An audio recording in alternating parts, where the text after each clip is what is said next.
to the Lock Shop with Nielson and Hustler.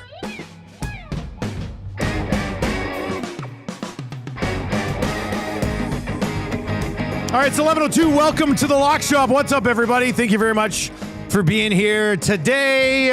You can text us anytime, 780-218-9999, 780-218-9999. If you're listening on TuneIn Radio, iHeartRadio, EdmontonSportsTalk.com, we got you covered over there. And all we ask is that you tell your buddies. Absolutely free. Download those free apps, listen to our free station, and have a lot of entertainment very free, unlike, Netflix and all those things you have to pay for, right? So it's free. Our YouTube channel, free. So, yeah, that's nice, too. If you're watching over on YouTube, hammer the thumbs up for us. Also going to join us from WST in just a few moments. We'll dive into that national championship game last night. Take a look at the NFL line, see if there's been any sort of movement. I wouldn't mind taking a look at the Super Bowl MVP odds right now as well. We wanted to do that last week. We never got to it.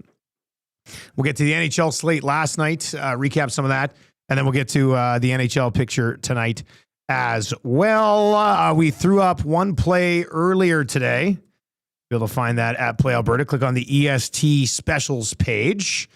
And that is for the Oilers to win tonight in regulation. Connor McDavid, 2+ points. Zach Hyman with a point. It's plus 215. If you'd like to ride with us over at PA, you can find that on playalberta.ca/sports. Click on the EST specials link or find it on the Play Alberta app as well. Let's see what's up over on the YouTube chat. Sobkirk, thank goodness for Glue Guy.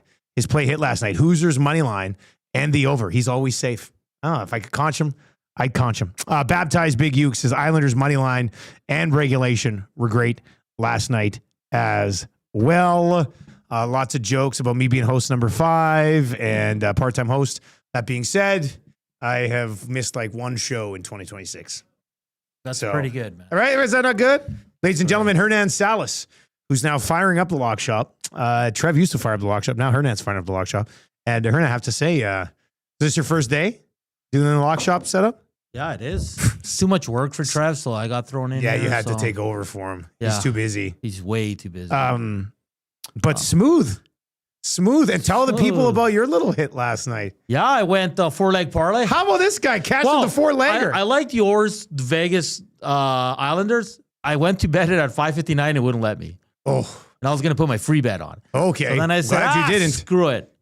I put 10 on 4-leg parlay. I had the Islanders, the Devils, the Ducks, and the Blackhawks. 1075, man. Cashes it. Yeah. At plus 1075. Yeah, it was a pretty good hit, man. My God, that's an awesome hit. I was a little nervous because Vancouver was winning for a bit there. Yeah. And they're due, right? So yeah. But I think got taken care of there for you. Got taken care of. So, and we missed the screw it by 1. I was going to say, what happened with the screw it, let's do it? Who was wrong yesterday? I think What was the Schaefer play? hit. Schaefer point? Eichel point. Yeah. And then we missed a Matthew Tkachuk. Oh, that's because he was getting blown up by Desharnais. Desharnais, Hey, baby. what a hit by Desharnais. Oh, man. All right, hey, let's, well, you're here before Huss pops in here. Let's, the line combinations for tonight. Hey, we got to sprinkle some on pods. Breaking news. What happened?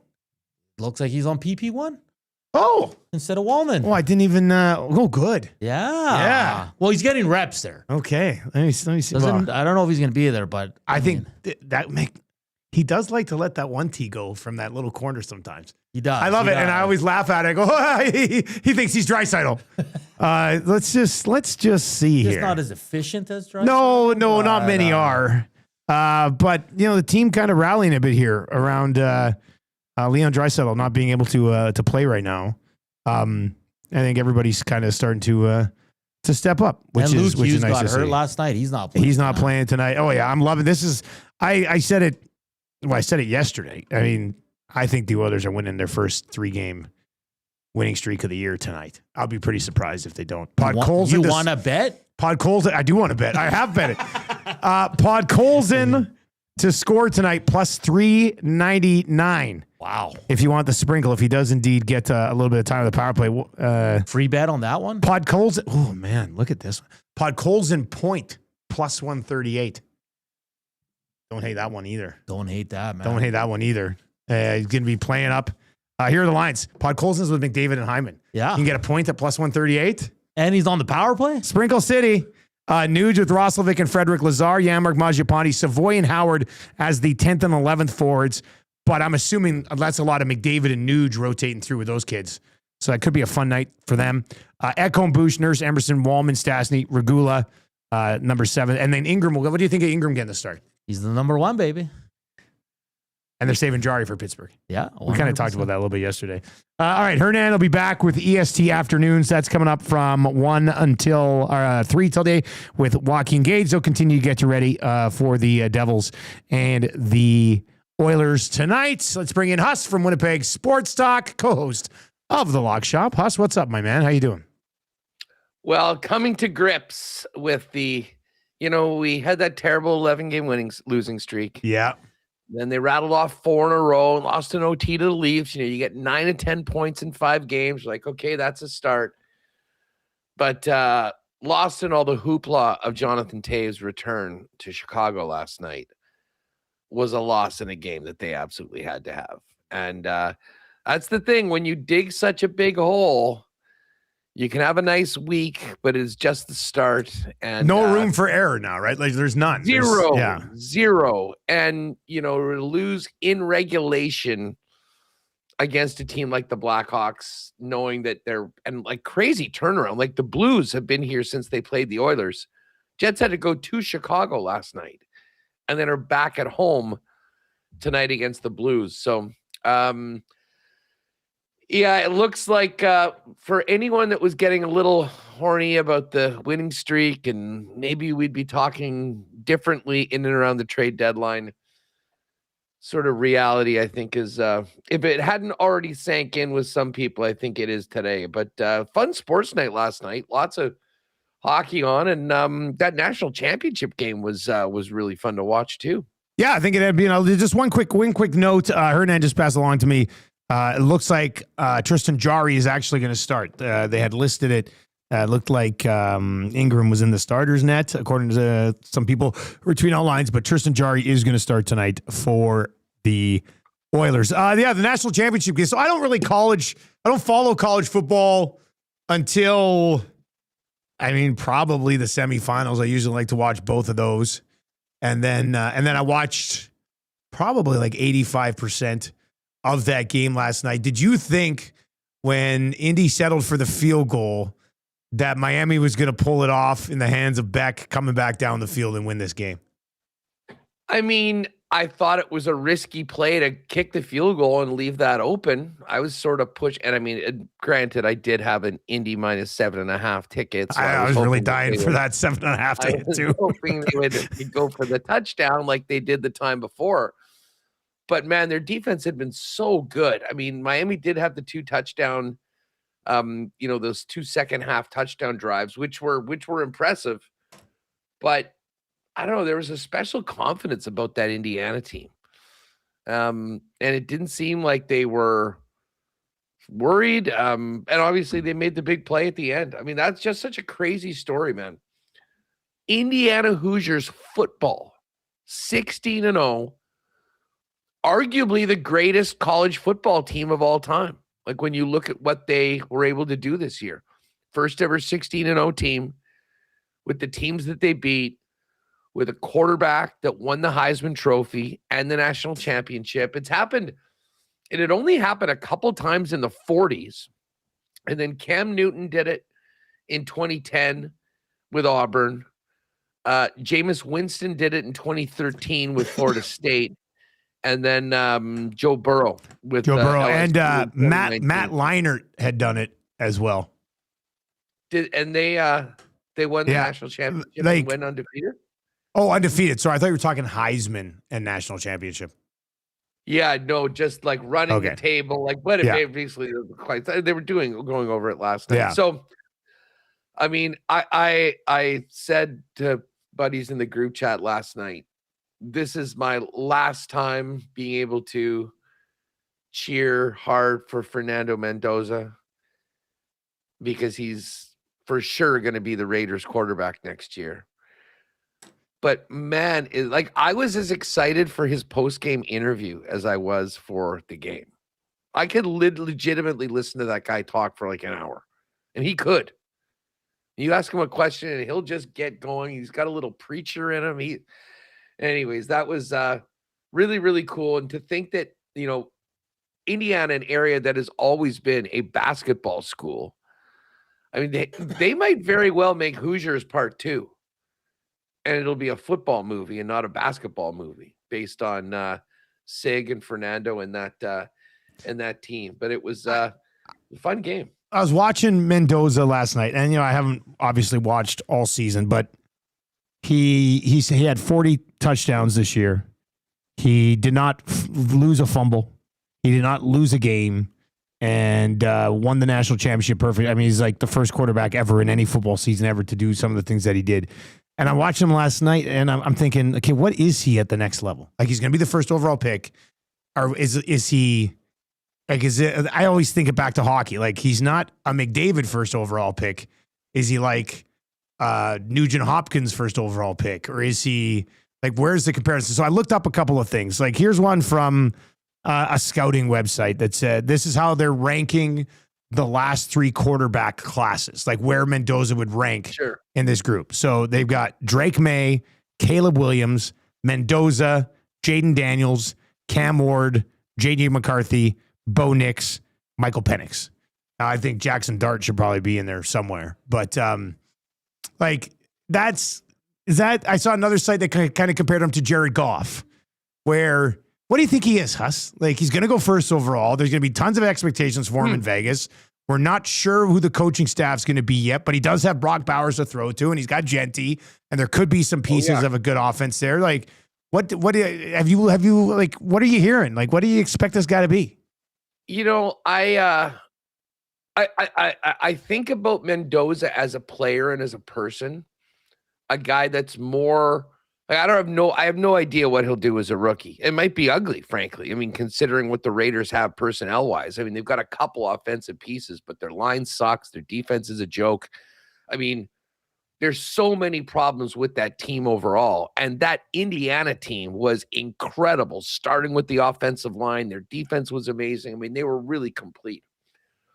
The thing about him that's so interesting, and again, like, I don't know how scouts put this into their overall grade, but just what he has going on between the ears is so impressive. Like, the way the sort of teammate he seems like he is, the leader that he is. I mean, he's a guy that I think has an incredible long-term future if put in the right situation. And it'll probably take a little while going to the worst team in the league, which is when you're the number 1 pick. But if he has those elements that you're talking about, Huss, they should be patient with him, right? And he should be able to mature through it and handle maybe handle a 5-win season next year or something along those lines, right? I think he'll be incredibly positive throughout it all. And I mean, the bottom line is the ball that he throws it's just beautiful. I mean, he has maybe the most perfect spiral I've ever seen on every single one of his passes. I mean, there's no flutter. It is standard. And I've heard other quarterbacks talk about that when talking about him as well. So the other thing that I'm interested in, I mean, obviously Mendoza, the quarterback who wins the Heisman, is going to get all of the attention. But I mean, if you look back to that LSU 2019 team, I mean, there is a ton of impact NFLers from that group. Like, I really do wonder, I mean, how many, Bama and Ohio State they've had 6 first rounders in 1 year. Like, what's the draft stock of so many of these other players that are on Indiana that'll be going into the NFL? Funny thing is anybody with eligibility, unless they're going to be a first round pick high in the NFL, and this is the NIL now, they probably go back to school. Like, these guys that won this championship are legends forever in Bloomington and Indiana. Yeah. From the sounds of it, Sig, their coach, is older. He just signed an 8-year extension at the beginning of last year. He's going to be around. I mean, I think this is going to be it for him. It doesn't sound like there's any want to go to the NFL or to a bigger program. They're national champions. And when you think about what the money they'll have pouring into the NIL from the likes of Mark Cuban and, some of their backers, it's probably like there's a lot of guys that'll probably have to take a pay cut if they want to go to the NFL. That's a weird spot we're in now, right? It's so bizarre. Make that big college money till they force you to not be there anymore. Speaking of that, I don't think Carson Beck has an 8th year of eligibility. Yeah, that video that went viral a couple of days ago when he was just like, I've been graduated for 2 years. It's like, my God. I'm good. One other funny thing, and I'm going to need to be very careful with how I put this, but during the game last night, again, I was out watching. We had the Jet game on all the TVs, but we had just the college game in the middle. And the ESPN did a close-up on a very attractive young woman from the Miami section. Okay. And I mean, this was a shot they'd obviously been working on for a while. Like they had her. I mean, and it was one of the ones where they used the good camera and everything. The kind 4K. Yeah, everything behind her was sort of blacked out, and she was there. And some people immediately knew that this wasn't just a random fan. And I see some of the tweets about this now. This let's just politely say this wasn't her first video. No, it definitely was not. And it was hilarious to be with a group of dudes watching the game. And this happened sort of like at a commercial in the Jet game. And let's just say that there were a few individuals that immediately went, "Oh my God, it's her." What's interesting though is she's actually retired from her prior adult filming. Career. Yeah, and is a full-time student at the U, and is I can't remember what she's taken or whatever, but I mean, probably anyway, a brilliant move. You go, you work, you make enough money to pay for your schooling, and then you're you're on with your life. I mean, there's a lot of baggage that probably comes with that profession, even if you're just doing it for a couple of years, winning a ton of AVN awards, and then moving on into your next life. But I mean, for me, it only paid for half a semester at Lethbridge College. You know, it didn't really help out too much. So, I saw Big Cat, and obviously I immediately went like, "Oh, the feed is going to be hilarious after this," and it was like, ESPN does not know who they just showed, and then it was like, well, the cameraman certainly did, and then the comments, I mean, were hilarious. So that was we laughed pretty hard at that little side story of the game last night from the national championship. But man, 16-0, what a run. And it was nice to be able to concentrate that while the Jets season seemed to be losing a little more sand out of the hourglass as we get closer to the deadline. Let's stick with football for a second, then we'll slide over to the National Hockey League. Just on these two games, AFC, NFC championship games, Patriots still 4.5 point favorites on the road in Denver. What I'm looking at right now over at Play Alberta, that Seahawks line has gone back down to 2.5. So it's at 2.5 right now. If you're on the Seahawks this week, probably not going to, I mean, that's not getting to 2, right? It's been going back and forth between 3, 3.5, 3, 2.5. If you want to get on the Seahawks, I guess right now would be the time, wouldn't it, Huss? I mean, if you're betting the Seahawks, you better get it below 3. Yeah. I mean, to me, the difference is, 2.5 is sort of whatever. I mean, see what the juice is on the side. What is it right now? 2.5 at minus what? Minus 116. Yeah. That's exactly what I'm seeing as well. I mean, listen, if you can get it at minus 110 or minus 111, if it moves there, but you definitely don't want to be, listen, if you're laying the points, make sure that it's under a field goal because, I mean, I think you can make good arguments for both teams in this game. I'm here for all that. We'll have time later on this week to do exactly that. But that half point is so key. And if they're going to give the Rams a little bit of the benefit of the doubt and make it a 2.5 point spread and not 3, if you're a Seattle fan, you got to back that, or a Seattle backer, you got to back that, but certainly not. I hadn't seen it get to 3, to be honest with you. But the fact of the matter is that if it's at minus 116, the minute it goes much further, minus 118, then that line will move. I actually saw a 5 hung up this morning in the New England. Yeah, there were some game. 5s. I've seen 5 twice, I think, in the last 36 hours. Yeah. Kind of been going back and forth. Like 4.5, 5, 5.5.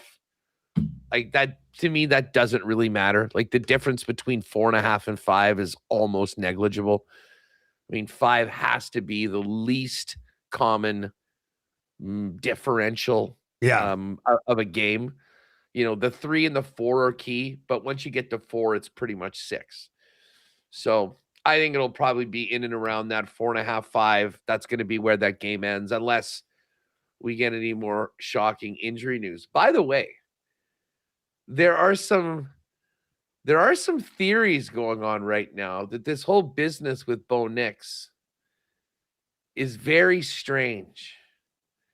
Like the quickness, like how he got the X-ray and surgery set up and everything in that period of time before the end of an overtime game and Sean Payton's presser. To say that he'll have surgery Tuesday?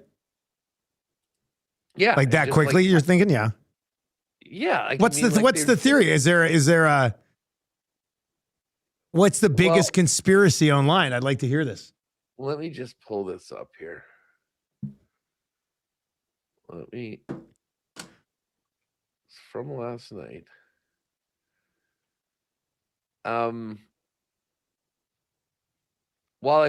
Here it is. Some are saying the story surrounding the Bo Nix ankle injury seems very suspicious. Now there's a whole bunch of examination from doctors about when he got hurt. There is a theory that he actually had this, but then it got made worse on the kneel down.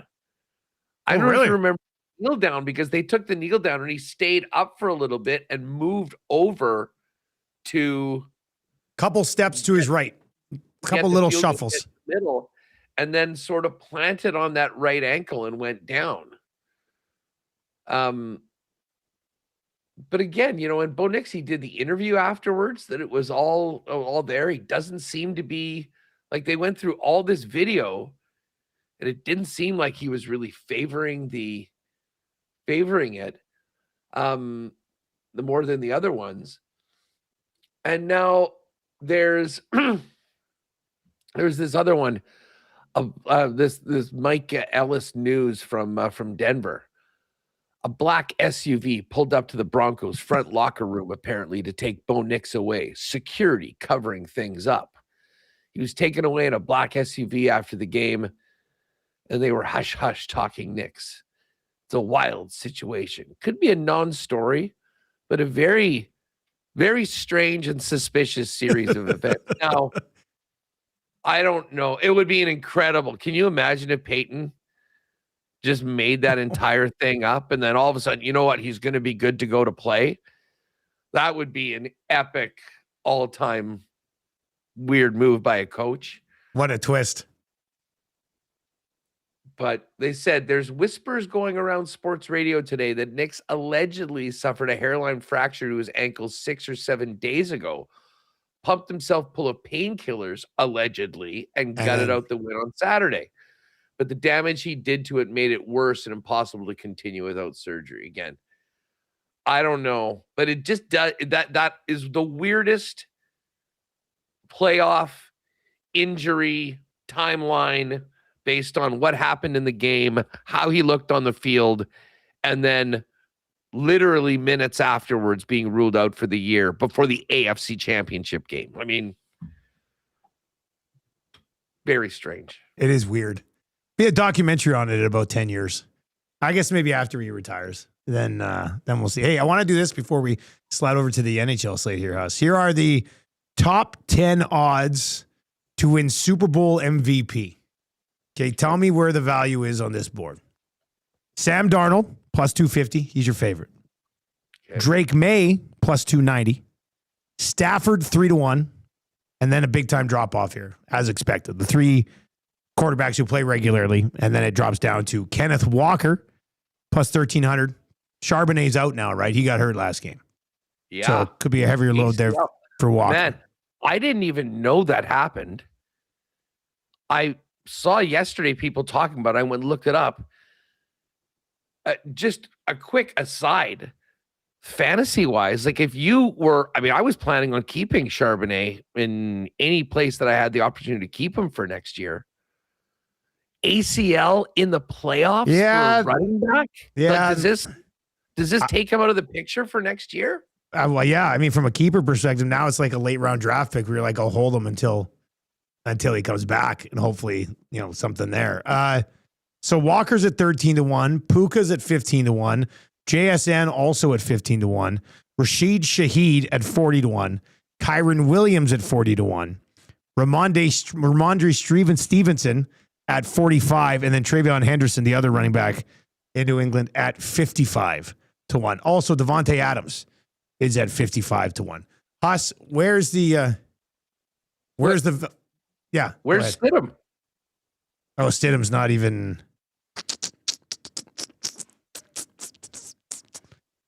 I don't see him right now. He might not even be up right now.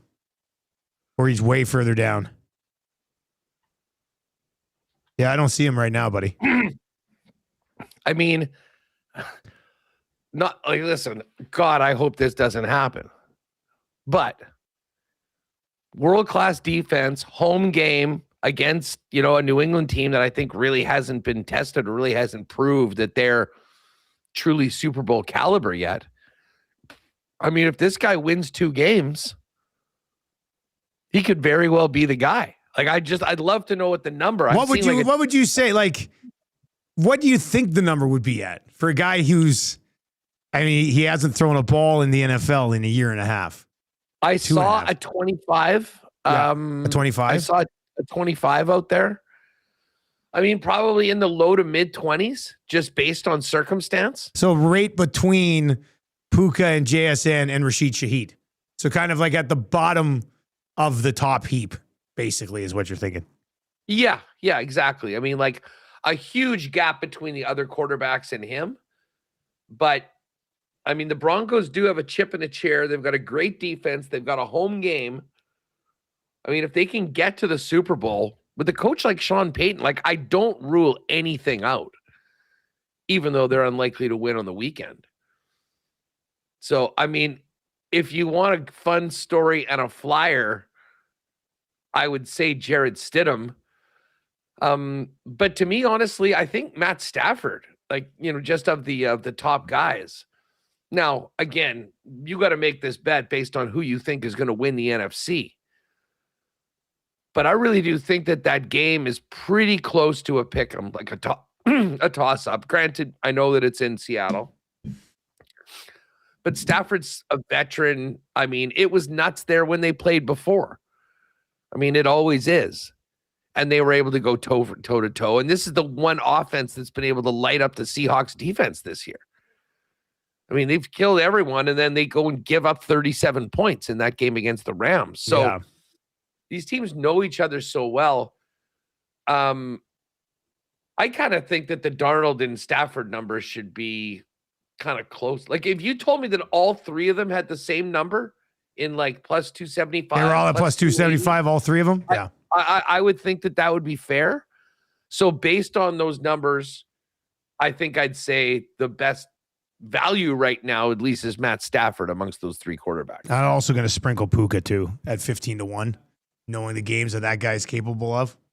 Yeah, it's a great point. Like at 15-1 to get it ahead of Stafford. Yeah, just a little. Yeah. Well, I mean, if Stafford throws 3 touchdowns to Puka Nacua, it's going to Puka Nacua. Nothing against Stafford, right? I could see him throwing a couple touchdowns to Puka Nacua in a game, and Puka going off for 140 yards and 2 touchdowns in a Super Bowl. Like, that wouldn't surprise me. Trying to think of who wide receivers that have won Super Bowl MVP. Well, let's look it up. Due to the wonderful world of AI, Cooper Kupp. Cooper Kupp won it with Matthew Stafford. Yeah. Now, I mean, I just want to look and see what was his line that day. 8 catches, 92 yards, 2 TDs. 2 touchdowns. See, Puka could definitely have that line. Cooper Kupp, Julian Edelman, Hines Ward, I remember that one. Santonio Holmes, Deion Branch, Lynn Swan, Santonio Holmes, Fred Biltonikoff, and Jerry Rice. Fred Biletnikoff won, eh? Wow. So it's been 1, 2, 3, 4, 5, 6, 7. It's been done 8 times. Edelman had 10 catches for 141. Like, those are definitely Puka numbers. I mean, 10 catches, easy peasy, 150, 200 yards. Yeah, maybe Puka isn't a bad, because like at 1,500, it's not that, like, that's pretty good value, I think, on it. Like, well, here's one for you. Who's more likely to have the massive game if his team wins, Puka or JSN? I think Puka, but I've been pro Puka for a long time. I think Seattle can do some things with the running game, probably a little bit better than LA. Without Seattle's Charbonnet? defense is a little bit. Yeah. I mean, Kenneth Walker had 3 touchdowns last game, didn't he? Well, he that was a did blowout. It was different. Banged up Niners team where you just know. I mean, they had no answer for it. Let's Like, I almost think that JSN's value to the Seahawks goes up with Charbonnet out. I think they probably. I mean, it could be it could be a little tick target. up for JSN. Yeah, I mean, bigger tick for Walker, obviously. Having to take on a little bit more. Walker for sure. Like JSN, he's gone over 100 yards once since December 1st. He had 113 yards on December 14th. Since then, 96, 72, 84 on 13, 12, and 8 targets. Like, he's still getting targeted a ton. Probably just hasn't broken it's like those last 3 games hasn't gone over 27 yards. And then the playoff game, he was only targeted 4 times because it was a game script that totally sort of took him out of it. I don't know, man. I think Puka Nacua and Matthew Stafford. I don't know. If I had to pick somebody outside the 3 quarterbacks, I'd be putting a sprinkle on Puka Nacua. I think I'm with you. I think I'm with you on that. I mean, he is just like when he gets hot and when he starts dominating a defense, there's just no answers. I'm just looking to see what what do we got for weather here for this game. Sunday, January 25th in Seattle. This is going to be the late game, but it's there, so it's 3:30. So Sunday during the day, 6 degrees Celsius, partly sunny through the day, not a lot of wind. That's key for the total. What's the total in this game? 47.5. If the conditions are nice, it's not windy. When these teams played, what did they put up? 75 in their last matchup? I think it was 38-37, right? Yeah, and then in the other one, I think they put up 40. Wasn't it like 21-19 or something like that? That's a good question. That was the one. It was 21-19. Yeah, the Rams won 21-19 in Los Angeles and then lost. Was the game that Darnold threw the 4 picks. 38-37. Was that the 4 interception game? Yeah. That was a 4 interception game. And they still had a kick, and they still had a kick to win, which kind of gives me more confidence in the Seahawks in this game. What an awesome game. It's too bad they couldn't reseed. and have like the Seahawks play the Broncos or the Pats play the A potential Rams Seahawks Super Bowl. It would be such an amazing game. Like I do think that this game has the potential. Should be the better of the two games. Could be an all timer. We've had some amazing playoff games. I mean, a couple overtimes on the weekend, so you can't really complain. But this one on paper, two great, incredibly evenly matched teams, could. I think we're in for a treat for this one on Sunday. Let's slide over to the National Hockey League. Hey, how about the goalie fight last night? I was just about to bring it up. Hey, how about that? Bobrovsky out of nowhere, straight down the ice. Nedeljkovic. It was. I didn't see the whole thing, but did Nedeljkovic like call him down? Because when Bobrovsky arrived, Nedeljkovic was kind of involved in some other things and sort of turned around, and there's Bobrovsky, and it's like, okay, let's go. The funniest thing about that entire scrap was the camera angle that I saw had a perfect view of the Panthers bench behind, and they were just losing it. Like you could see when they started going nuts when Bob made the rink-wide skate down to make it to do it. I mean, what would the odds have been on a Bob Ned fight for the game last night? 1,000,000 to 1? You cannot get that number that big. First NHL goalie fight in 5 years since Mike Smith and Talbot Battle of Alberta.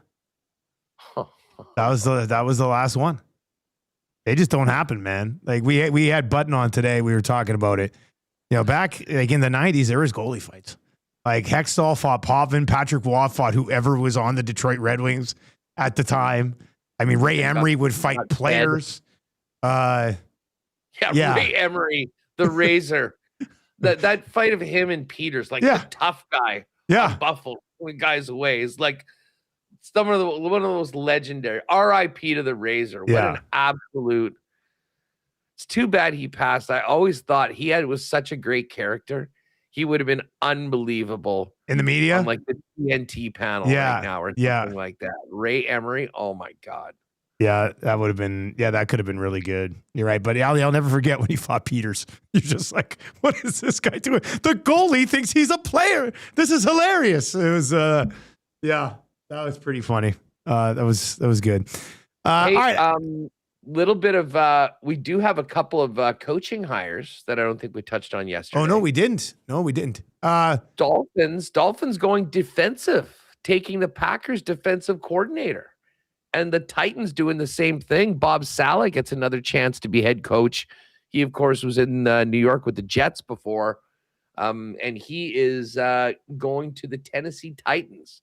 So they got a young quarterback with the offense. They'll need to figure that out. They got a good defensive conscience in Saleh. And I actually thought he was pretty good with the Jets, to be honest with you. Wyshynski, who was a Jets fan, he was on our show today. He was talking about Saleh. And he said the thing that really intrigues him is that him and McDaniel are so close. He's like, imagine if he can get Mike McDaniel to come and handle the OC duties and you sort of team up together there. I think McDaniels will get a head coach job somewhere else, but interesting storyline to follow if they're that tight, right? Like, I really wanted the Chiefs to talk to him. I thought that the possibility of bringing him into the room, like some new ideas, is great. What do you think about the Chiefs bringing back EB, the enemy? Did they make that official too? I saw they were interviewing him. Okay. Yeah, that pretty much happened yesterday. I mean, I think it makes sense. What do you think about it? You're the Chiefs guy. Well, I'll be honest. I did want to get. I was really hoping that they would maybe get a McDaniel or someone kind of that can bring in some new ideas and whatnot. But when you look at Mahomes' career, the 4 years that EB was the OC, and again, Andy Reid is the offense. Like Andy Reid's doing up the offense. So it's a little bit of a different job maybe in KC than in others. But you talk to every one of the players, and he does such a good job of preparing guys and keeping them accountable. And it seemed like that got away a little bit the last couple of years. And listen, I don't know what's going to happen with Rashee Rice, I mean, Rashi Rice, after all this BS with the idiotic driving incident, I haven't heard anything from the NFL, but I did see some accusations of a domestic or continued abuse from him on I presume, a partner. So, I mean, they need to get rid of some knuckleheads. Now, the guy's unbelievably talented. You don't just walk away from a player like that, but I think we might see some real turnover in the Chiefs wide receiver room. Some of it might be intentional. Some of it might be due to suspensions or whatever. But with Bieniemy back, you certainly know what you're getting in a guy. And I think that they should be more prepared and more accountable, which hopefully will make them better. It's Nielson and Huss. It is the lock shop. Let's slide over to the NHL slate here, Huss. Put together a little thing for tonight. Hey, by the way, Nedeljkovic had this little piece of trivia on the Nielsen show this morning. Nedeljkovic now has a fight, a goal, and an assist in his NHL career. The old Gordie Howe goalie hat trick. He becomes the 5th goaltender to have a goal, an assist, and a fight in his career. Can you name the other 4? Let me guess who are the other ones. Hextall for sure. Yep. I was trying to think of which goalies have scored goals. Did Brodeur ever have a fight? He did not. Potvin. No, not Pavin. He had a hell of a fight, but he never scored a goal. I don't think Roy ever scored a goal. No. One of the guys that he fought did. Okay. Osgood? Chris Osgood. Ron Hextall, Chris Osgood. And then 2 guys with the same last name. Mike Smith? Yep. Mike Smith. Oh, and Billy Smith. There you go. Those are the 4. I think Billy Smith might have had the first credited goalie goal, if I'm not mistaken. But that one he didn't shoot in. Yeah, no, he was the last one to touch. He was credited. Yeah. Now, did he shoot one in later in his career? Or is that just like, is this a little bit of a modified stat? I wonder. Somebody will tell us. Anyway, good guessing. All it matters is if you're on the score sheet, right? Yeah. It doesn't matter how many. Just matters how you got them. You know. All right. Let's. Here's the starting goalies for tonight. Let's give you these, and then we'll take a look at the take a look at the slate here. What are you laughing at? This is Eric Bieniemy's Chiefs offensive coordinator interview. Andy Reid. Hey, Eric, good to see you. EB, glad to be back. Andy, want the job? Eric, yes. Andy, let's go to lunch on the company card. Done and done. All right, James Reimer's going to go for the Ottawa Senators tonight. They're in Columbus. Merzlikins will start for the Blue Jackets. Dobish will go for the Habs tonight. Minnesota's in Montreal. Wallstead unconfirmed at this point. San Jose and Tampa, nothing between the pipes there just yet. San Jose last night, obviously, against Florida. Askarov will likely go there. Probably Vasilevsky for the Lightning. Ottinger versus Swayman. Boston and Dallas in Dallas. UC Saros will start for the Preds. Nashville's entertaining Buffalo tonight. Nothing confirmed on the other side for the Sabres just yet. Comrie for the Jets. Should be Hofer for the Blues, I would think. Jonathan Quick will go for the Rangers again with Shesterkin banged up. Darcy Kemper unconfirmed for the Kings. And then Daily Faceoff has Jake Allen versus Connor Ingram, but as we were told, it should be Tristan Jarry. So it'll be Tristan Jarry versus Jake Allen tonight here in Edmonton. Huss, what jumps off this NHL slate for you tonight, buddy?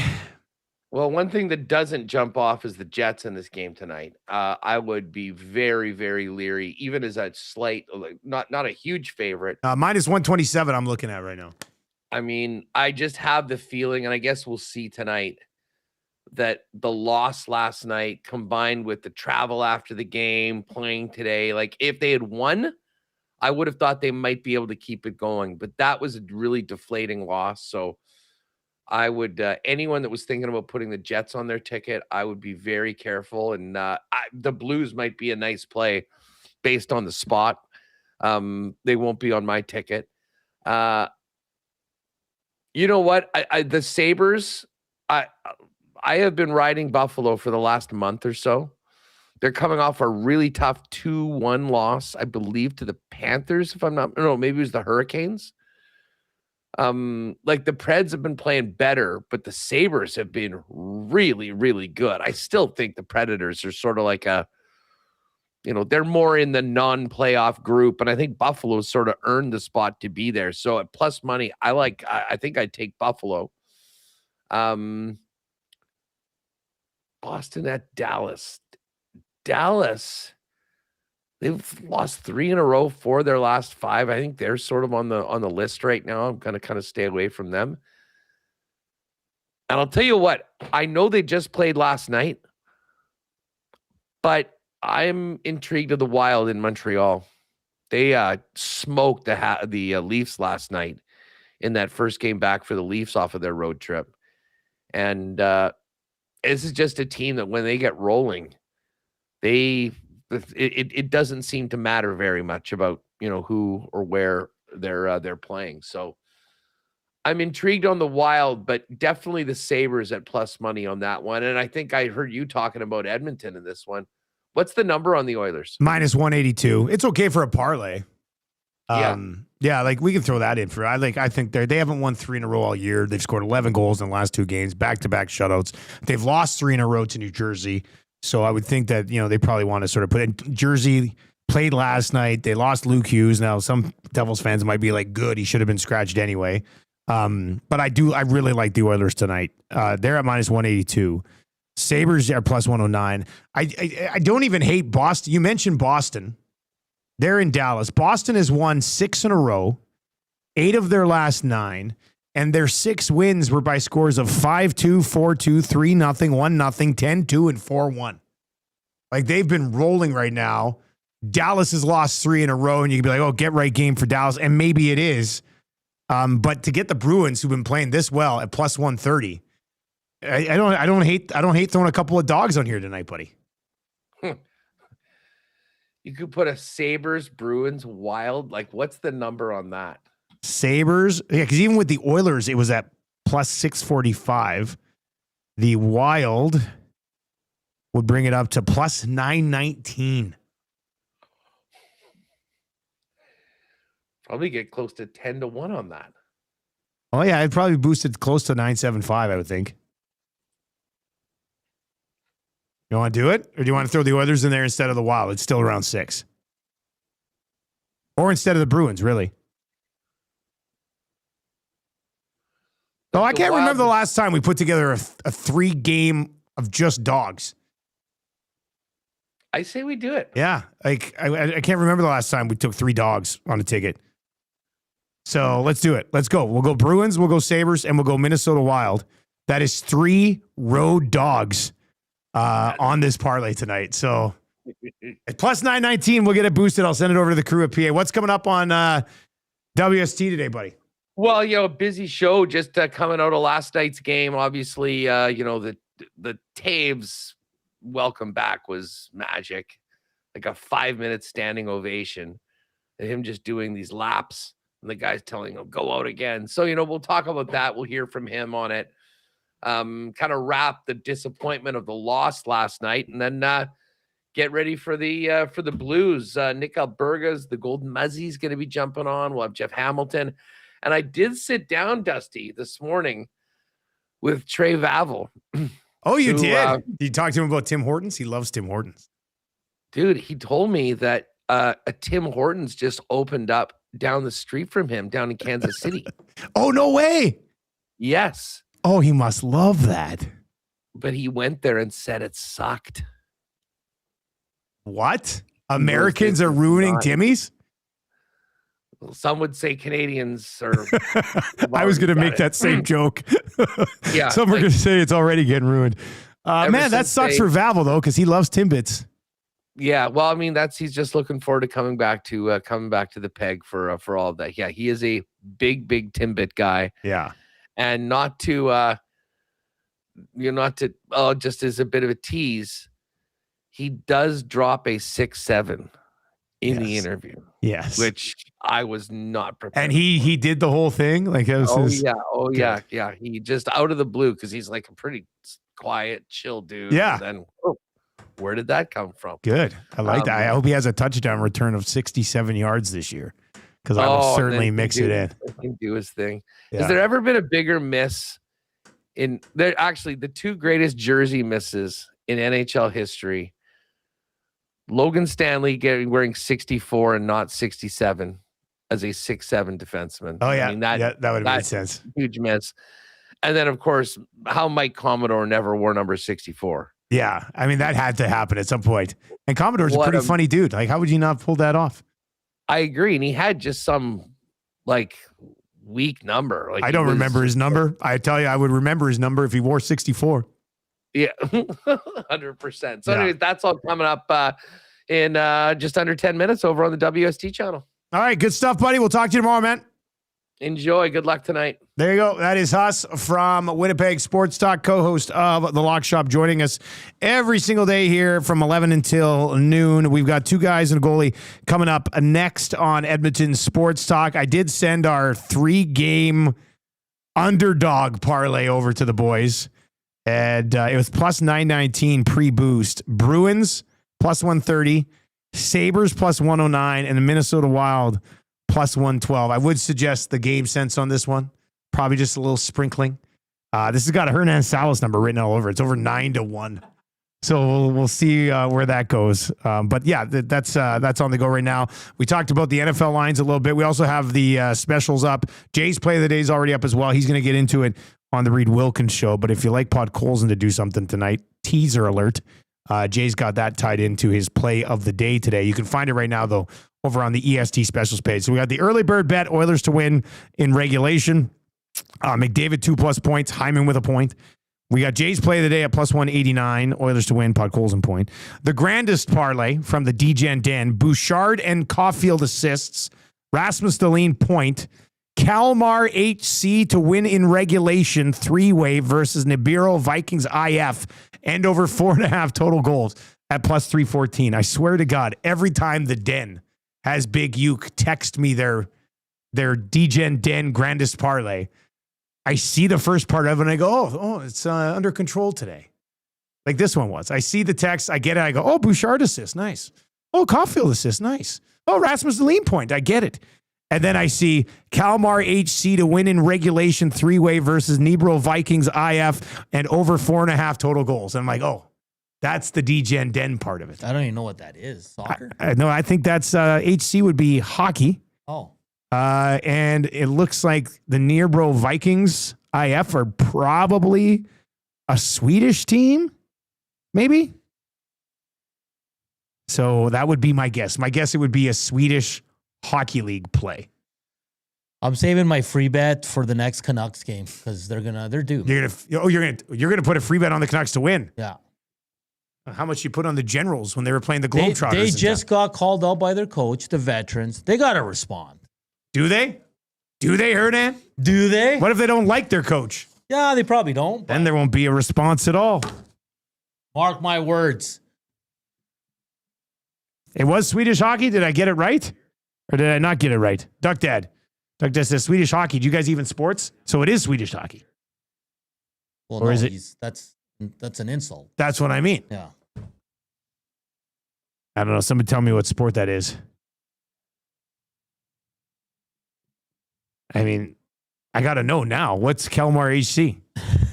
Kalmar. It sounds like a Alberta men's league team. Swedish professional ice hockey. I knew it. Bam. Nailed it. That's going to do it for the Lock Shop today. Thank you very much for joining us. Best of luck if you're riding with us tonight, and we will talk to you tomorrow.